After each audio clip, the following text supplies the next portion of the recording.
Jessica, and I am from Sault Ste. Marie, and in my language, which is Anishinaabe, that's Bawati. And that word really speaks to the rapids of that area. And I am a sister. Some of you might have met my brother. Once you meet my brother, you get less interested in me, is what I hear. Everyone says, oh yeah, like he's great, he's so cool. Right, okay. Keep working on yourself, Jess. Keep working on yourself. And I'm also an auntie to a whole collection of nieces and nephews, it seems. They're like gremlins, they multiply when water touches them. But they're wonderful little creatures, and I'm so grateful to be able to be in a role where I can be an auntie, as I'm not a mother right now. Ms. Jackson, I'm also the executive director of the 4 R's Youth Movement. And last year I was really blessed and really honored to be here to speak to you a little bit about that work. And it's really hard to kind of talk about that work and find it a way to ground it in the context of people's experiences. And so here we are, I am a year later, and something has happened recently that I'd like to share with you. And it's about a reoccupation.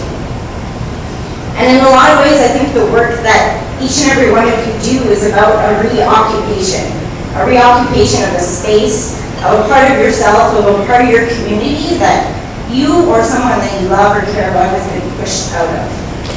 And yesterday when John McKnight spoke about how we've normalized the removal of some people from our communities, it really made me think about the Indigenous experience, not only here in Canada, but all across Turtle Island and South America and other places where colonization has affected the people of the land.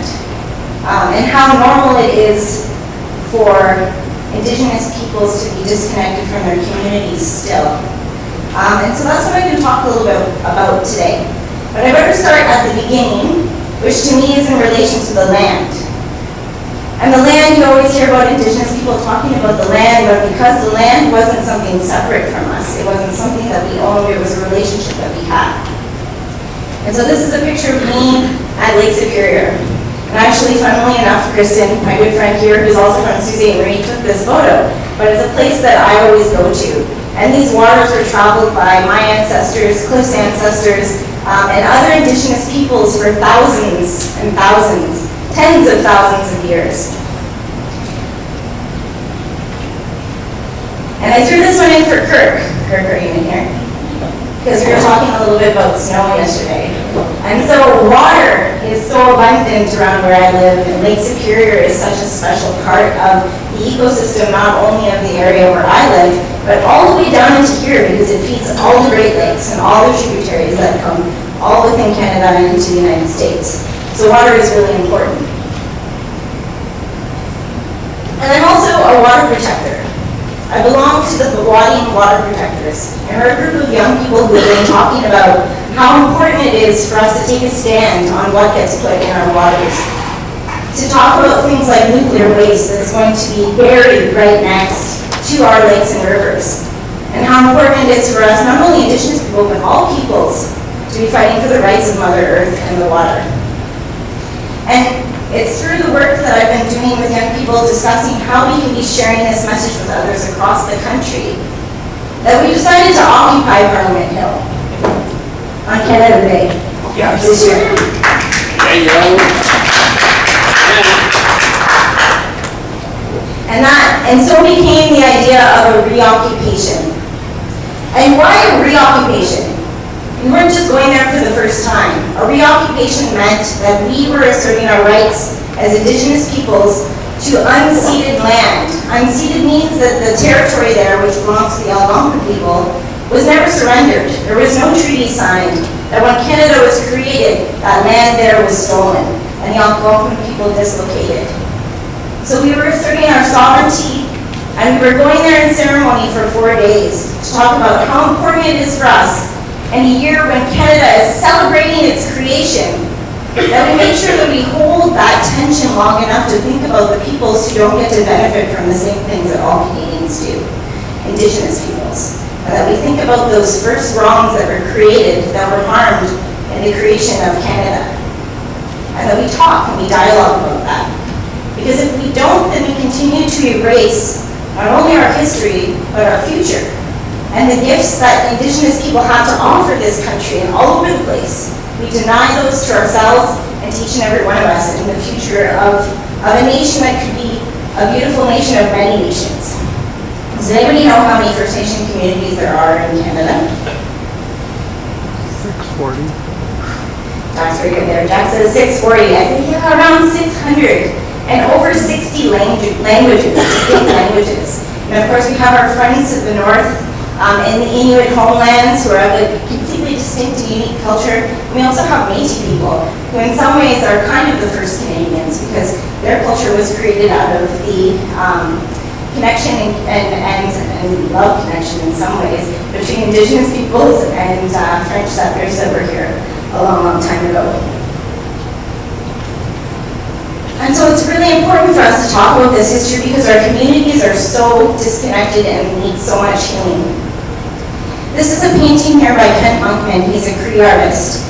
And this painting portrays the removal of Indigenous children from communities. And in some ways, I'm sure that you can think of a history that many of you are much connected to where this was happened, where children and other people were institutionalized because they weren't seen as worthy of the same things that other people were. And so like you, it's not about dwelling on this, but it's about looking at what we're missing. What we're missing by making invisible these people's stories and these people's gifts.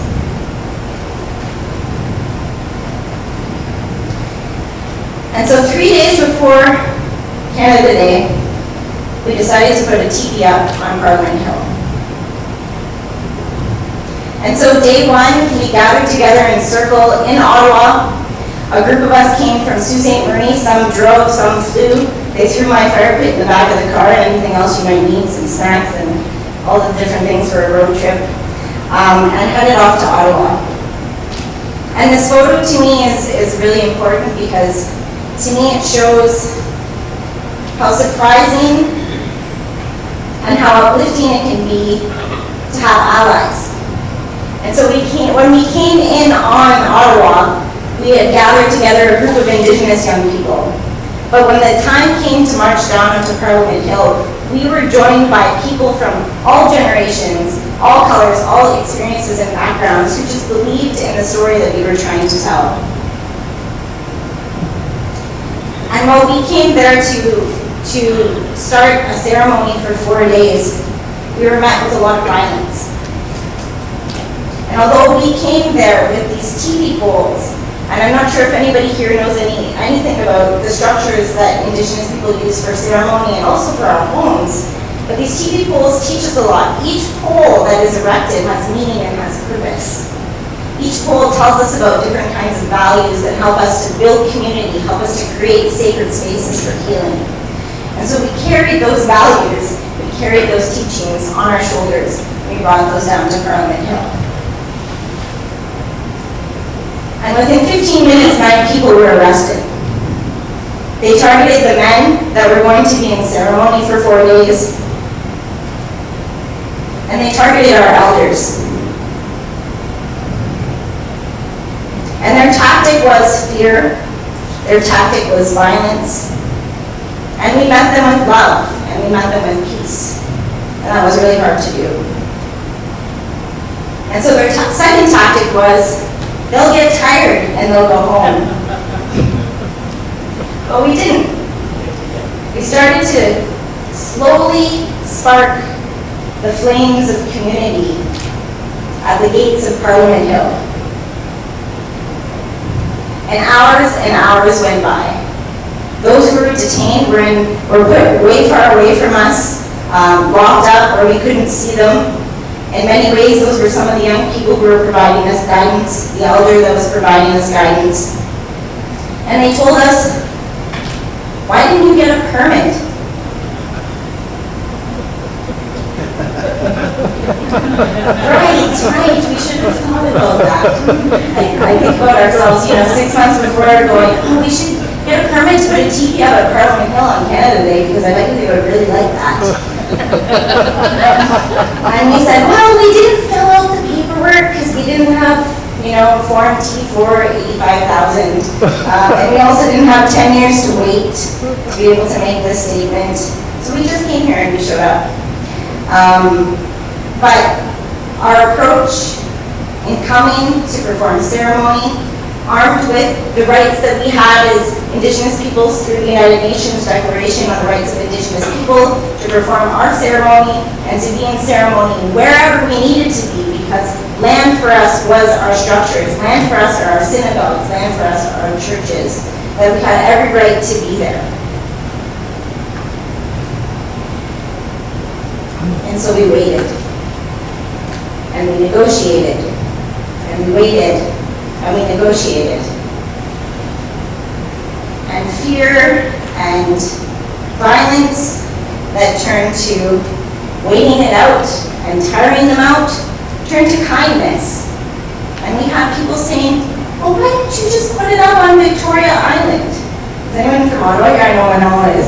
And Victoria Island is way away from Parliament Hill. And so we thought, oh, wow, that's a great idea. But no, I think we'll stay here. And at that time, word started to get out. Some of the chiefs started showing up from Ontario, and they started to talk with the police as well. We started to build our peaceful army. People who were walking by and people who heard our call for more support in the Ottawa area came. We started to build our peaceful army. And then about 2 o'clock in the morning, the TV went up. And it was the most beautiful thing to be able to come to that point, because people said that you could not do that. You could not set up a TV on Parliament Hill. And my friend Candace Day-Nagy, which some of you may have met last year, she helped to facilitate the blanket exercise. She just laughed. It was more like a giggle. She got a really good giggle. And she said, we're going to do it anyway. And so we did. And it was a bit crooked, because we were kind of on a hill. But it was good enough for now, and it meant something to us. And it symbolized a lot for what was about to come on the weekend with Canada Day. And so day 2 came around, and the word had spread even farther. We had messengers from the Mayan community saying that we are lighting sacred fires for you in Guatemala. We had runners from the Ganawage community, the Mohawk community over in the Quebec border saying, we're here and we want to know how we can help. We started having young Indigenous leaders coming and visiting the teepee and saying, we're here for you and we're spreading the word. We had people like Justice Senator, he is those things. He's both a justice and a senator, Murray Sinclair, who is one of the justices on one of the commissioners for the Truth and Reconciliation Commission. He came down to see us. And he came down to tell Canadians, please listen. Please listen to the message that these young people are bringing here today. Open your hearts to this message. Don't ignore this history, because this history and acknowledging it and thinking about what we can be doing together is how we're going to move this forward. And so day 2 was really about, we gotta move this TV.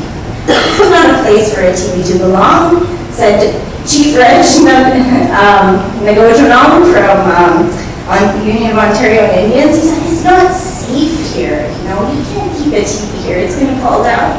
And so with all of these different sort of conversations that we were able to move the TV on our own terms. And we were able to move the TV right next to the stage of the Canada's 150th celebration performances. We thought that was pretty cool. They wanted to put us in the corner, but nobody puts baby in the corner.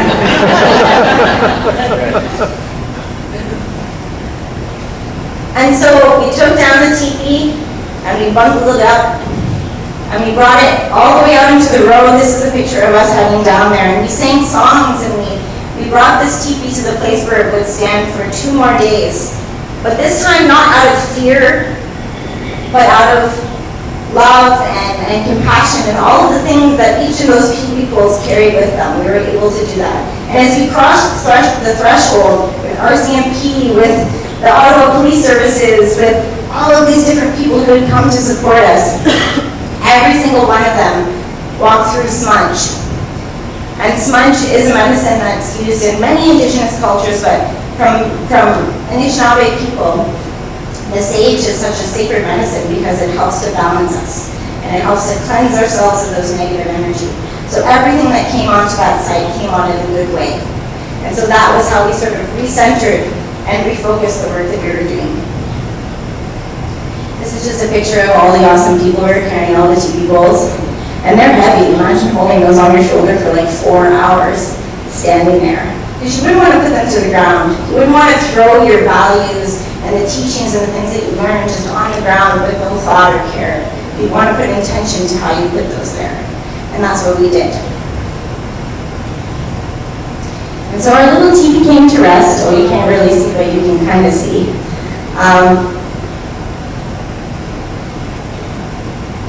And it was a milestone for many things. It was a stand against a day, a year, that again was trying to erase the experiences of Indigenous peoples. And it wasn't only Indigenous peoples who said enough is enough. We've just gone through a truth and reconciliation process. Do we think that that ends with the end of a report? No, that's just the beginning. And that's what we were there as young people to say, that it's time for us to move action on truth and reconciliation, for us to start to take up this healing work that many of our ancestors, many of our community members have been doing.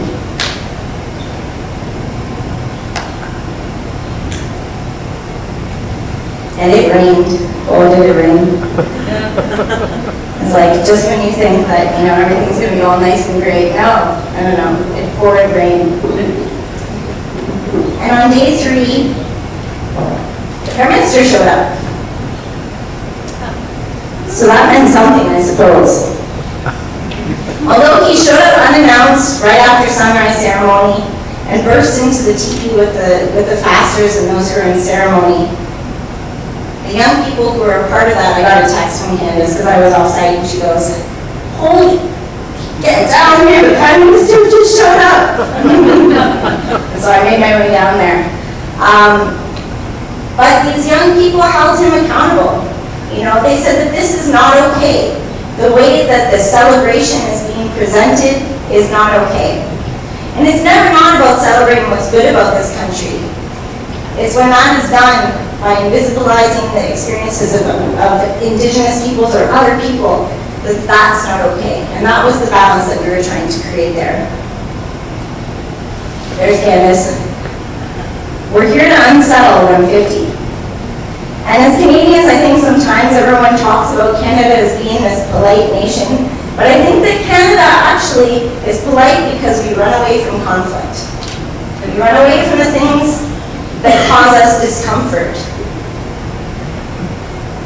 And to me, that stagnates our growth. It's when we move towards that discomfort that we can really see things in ourselves and change things for each other.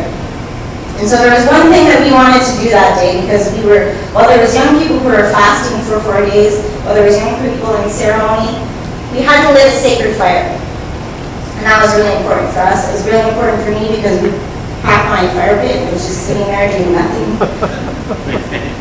But there was no way in hell the RCMP was going to let us light a fire on Parliament Hill.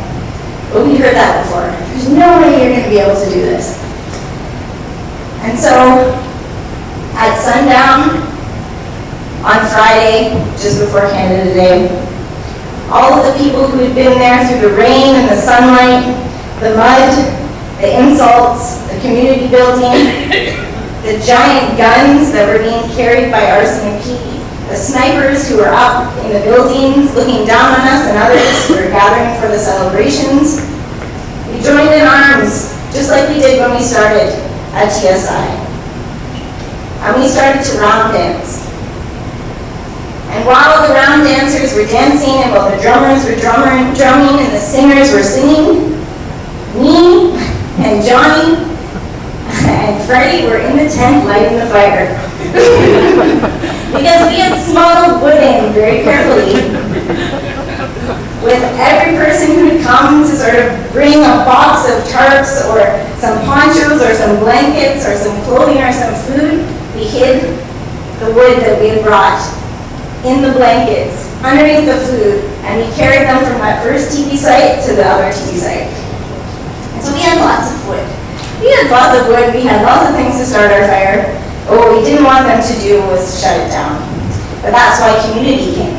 And community created a circle of support around us and allowed us to be able to light that sacred fire. And once the sacred fire is burning, that fire needs to continue until the work is done. And so we knew that we would have at least 24 hours that we would need to have that fire burning. And that night we slept really, really well. And I remember I slept in the teepee that night, and in and out of dozing, in and out, and singing, and songs, and storytelling outside, I knew that we were getting prepared for the next day. And the next day was Canada Day. And it's funny because I was just, when I was thinking about what I was going to say today, I was pulling out this, the you, really, truly. And I was thinking at that point we had shared stories, we had shared tactics and tools, and we were really kind of digging into the compelling and disruptive questions. And that was what we were going to do when we were engaging with Canadians the next day on the Hill. And oh, did it ever pour again. Down came the rain. But the coolest part was like how much these really, really horrible conditions make you love and see one another differently. And so we had a whole community that got built around keeping each other dry and safe, keeping the fire burning, which was a huge one, keeping people fed, keeping people well, making sure everyone was okay. And what we were really preparing ourselves for, I think, in a way, was hospitality. We started when we grouped together just as a tiny group, and with each time we met and each time we welcomed a new person in, our circles grew bigger and bigger and bigger, and to a point where we knew that now we needed to extend that out to people who were coming head to toe in flags and white and red and all Canada pride, to something that to them might be scary, to something to them that they may not understand. And I think that not for the first time, but in a really important time, I really started to understand the importance of the work that I do in the 4 Hours News movement. And it's about meeting people where they're at with this history.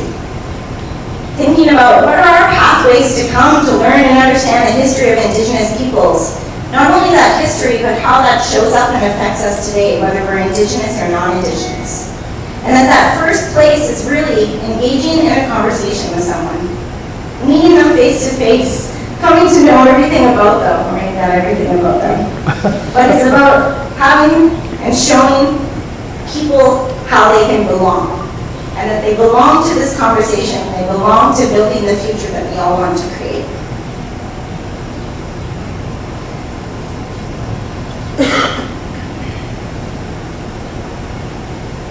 And that was our day. And to me, belonging and hospitality didn't only extend to the people who came to stand in solidarity with us, because that isn't only the places where you need to build community. And so our community really included our fasters, those who were in ceremony. It included all the people who've been running us supplies, bringing us lunches every day, the people who were holding the tarps up as high as they can around the sacred fire so it wouldn't go out. Our community became these unsuspecting parents and families who just wanted a spot on the lawn by us so they could see the stage. Our community was the RCMP, and the community was the Ottawa Police. And so it was about extending the things that we were creating and building community and friendship and family within that space to others. And that's how people opened up to talk to us. My friend Asim took this photo, and it really went really far all over the internet. I was really shocked to do that. And the funny thing about it is that, as I said, people are coming to this conversation from different perspectives, different experiences.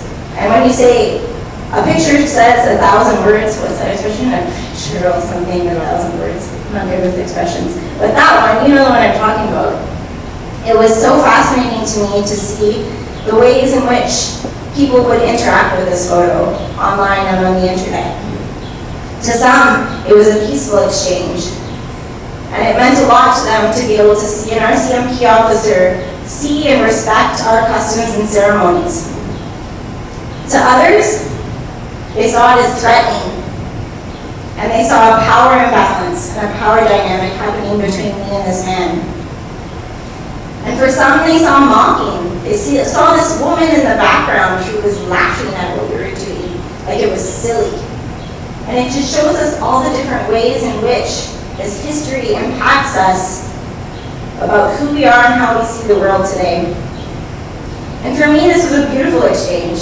I was teaching this man how to smudge, and I said, "Don't forget your heart." And his friend in the back, she was laughing at him because he was just so kind and so gentle with me, with his big gun and his belt and this big burly man with his tattoos. But, you know, he saw me as somebody who was there in friendship. And he treated me that way. And so that was really beautiful. And I had many interactions like this the time that I was there on the hill, from speaking to little children who were crying because they said, "I don't know why people are hurting indigenous peoples." And their parents came up and they said, "Can you talk to this little girl? Can you talk to her and tell her everything's okay?" And I said, "I'm not going to tell her everything's okay. I'm not. I'm going to thank her for caring about us and thank her for wanting to stand up for us." And I talked to her a little bit about what we were doing. There was a group of teenage girls who came on a 150 bus. They traveled all across the country to come to the hill for Canada Day, to celebrate Canada Day. And when they got there and they realized what was happening, they could no longer stand the celebration. And so they silently left their group and they stood with us by the teepee. And I asked them if they were okay. I asked them if they wanted any random clothing pieces that people dropped us because they looked like they were kind of cold. And they just said no, but they shared their story with me. They weren't really sure what to do. They didn't know what to say, but they knew they needed to stand with us. And that was the first step for them, a first step of many steps, I think. Another people who came to support us was the Toronto Black Lives Matter movement. And I don't know if anybody here had actually gone to the hill on Canada Day, but it was a bit of a mess. In addition to maybe what chaos that we were creating down there, the security that they had put in place in order to actually get on the hill was such that people were waiting in the pouring rain for up to 6-7 hours to be able to even get on the hill. So we knew that we had reinforcements in the way. We had a crew from Black Lives Matter that had come in the morning from Toronto, and that they were coming there to support us and to re-energize us and to remind us that what we were doing was just, and what we were doing was going to have an impact that we would not even be able to see until we had left that physical site. And so when Black Lives Matter came, we decided that we needed to enter the crowd. We had hoped that in setting ourselves up in ceremony outside of the celebrations happening on the stage, that someone would acknowledge us. That someone would say, "Hey, what is your story? We have a mic, we want to give it to you. We want to hear from you." And even though Prime Minister Trudeau came into the teepee to talk to the young people that were in there in ceremony, when he stood up on stage, he didn't even acknowledge us at all. It was like we were invisible again. And so with some added support and some lessons from the buffalo, does anybody know how the buffalo move when they're in migration? They put their children, the babies and the mothers in the middle, and the males circle around them. So that if anything were ever to happen to the outside, the mothers and the babies would be protected. And so we went into the crowd and we put people like Candace in the middle, who was our spokesperson, who was speaking for us. We put some of the young women in the middle, and we moved into that crowd. And we knew that we didn't have a microphone, but what we needed to do was a call and response. And a call and response helps us to make one voice many. And so Candace would say, "Help us belong." And we would say, "Help us belong," to the crowd. And our messages were, "We want love, help us belong, water is life." And I don't think I felt more hated in my entire life by more people. And I know that people don't understand, and they didn't know why we were there. But it was such a sad thing to be treated in that way, when all we wanted to do was to be seen and to be heard, and pushed to a point where we felt like we had to climb onto stage. We had to find a strategy to be able to just be given a microphone to just say, we're here. We want to work with you so that you can understand how we can change together. And so when we left that crowd, I felt horrible. I just felt like I'd never want to do that again. That's not my kind of idea of protesting. I like the whole community building thing, but that was terrible. And when I came out of the crowd, there was this lady that had come to join us from Nagojonong, from Peterborough area. And she just had this big smile on her face. And she starts laughing. And she said, I'm so glad I saw you. She's like, I didn't go into the crowd, but she just starts laughing and she says, this has been such a wonderful experience for me. I'm so empowered, I'm so happy, I'm so glad that we did this. And so in a moment, all that negativity just washed off on me and we held each other and we just laughed. Because that's what we do. We just laugh, because that's needed, and it's also great. And then we closed our night, we closed our evening. We joined in a circle around the teepee. We all shared our prayers into the fire, offering our tobacco for what we had done and what would happen next. And we packed up our campsite. And when it was all over and done, you couldn't even tell we were there, save for a big circle of grass that was almost untouched from the mud and the stomping and the dirt and all of the things that we kind of grubbed around with our toes. By the way, I just gave up on shoes. Shoes were like a non-thing for me for about 4 days. And then we looked at the rest of the Canada 150 field, and it was full of garbage. It was full of garbage and waste, and we thought to ourselves, at least we can feel good about what we've done here. At least that we can show what respect looks like for this land and the places that we're in. And we went home, and we ate a lot of food, and we had a lot of laughs. And really, that's sort of the end, but kind of the beginning of the story. And then I became a meme.